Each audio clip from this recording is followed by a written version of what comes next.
Bonjour à toutes et tous. Cette petite vidéo consacrée exclusivement, spécifiquement à l'intégration d'un réflexe qui m'est très cher, le réflexe de Moro, avec la présentation de l'exercice qui permet son intégration, entre autres la fleur de Moro, exercice spécifique pour ce réflexe.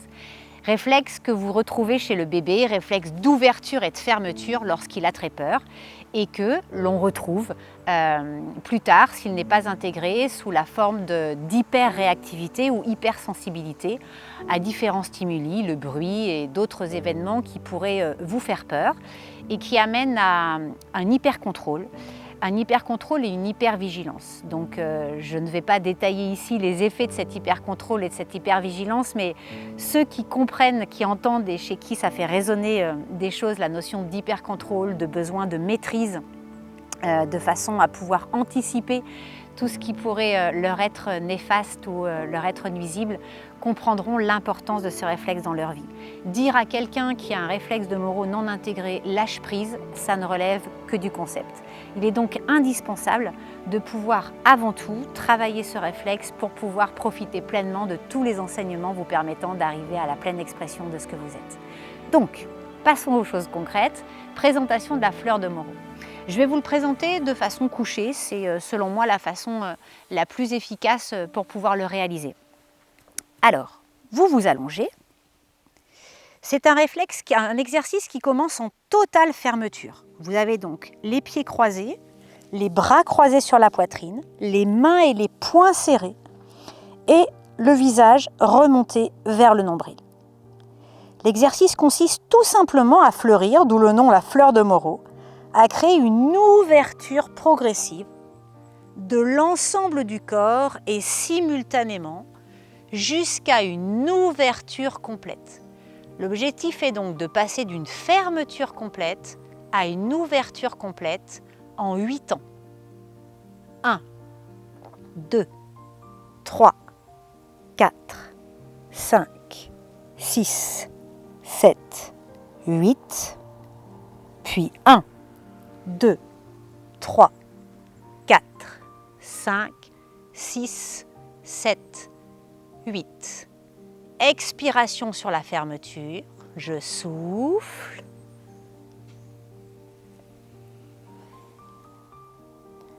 Et j'inspire sur l'ouverture. Lorsque vous aurez les coordinations, vous pourrez y rajouter, en plus de la respiration, des mantras dont le sujet doit être la sécurité et la confiance.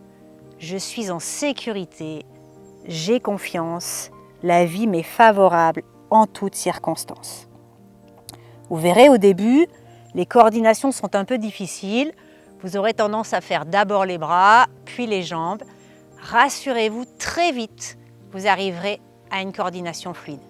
Les pieds doivent bien être en contact avec le sol, le dos des mains en contact avec le sol et les mains totalement ouvertes sur la position d'ouverture. Les jambes sont bien ouvertes. Vraiment une position d'ouverture totale. Les yeux restent ouverts durant le travail. Puis sur la position de fermeture, on ferme jusqu'au point, on ferme la totalité du corps. Vous pouvez inverser une fois sur le pied gauche devant, pied droit dessus, excusez-moi, ou pied gauche dessus, à votre guise. Ce n'est pas très important, mais vous pouvez y rajouter ce petit élément. La posologie de la fleur de Moro. 5 jours sur 7 durant 8 semaines. Donc, une ouverture et une fermeture, c'est un mouvement. 8 mouvements. 8 secondes d'ouverture, 8 secondes de fermeture, ça c'est un mouvement. Et on fait 8 fois ça. Ça prend à peine 5 minutes.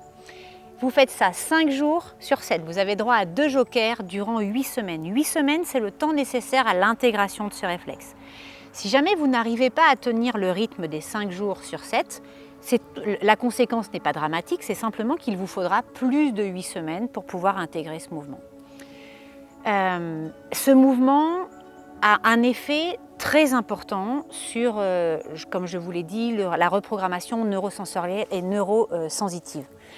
Ce qui veut dire qu'il est possible que la première semaine, vous ayez des formes d'inconfort. Inconfort physique, comme par exemple des courbatures, alors que franchement, il n'y a pas besoin d'être sportif de haut niveau pour faire cet exercice. Et malgré tout, chez de nombreuses personnes, il peut déclencher des courbatures. Et tout simplement, un inconfort émotionnel.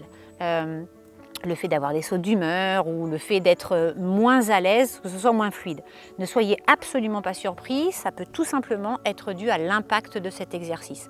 Si c'est le cas et que c'est trop inconfortable, il vous suffit simplement de réduire la première semaine, de passer à 2 ou 3 fois et vous allez voir que très rapidement, cet inconfort ne dure pas plus que quelques jours. Très rapidement, vous pourrez repartir sur 5 jours sur 7. Ce mouvement est vraiment très impactant, je ne cesse de vous le dire. Les témoignages sont vraiment très intéressants. Il est l'un des premiers éléments, l'un des premiers leviers pour pouvoir accéder au lâcher-prise, profiter de l'instant présent et être disponible à ce qui est autour de vous, sans être dans un besoin de contrôle, de maîtrise et d'hypervigilant, épuisant, permanent. Donc, je ne peux que vous incliner à le faire régulièrement. N'hésitez pas même à le refaire à chaque différentes étapes fortes émotionnelles de votre vie. Il est un outil fort intéressant pour le plein épanouissement de tout votre potentiel. Je vous souhaite une excellente journée et je vous dis à bientôt pour d'autres vidéos.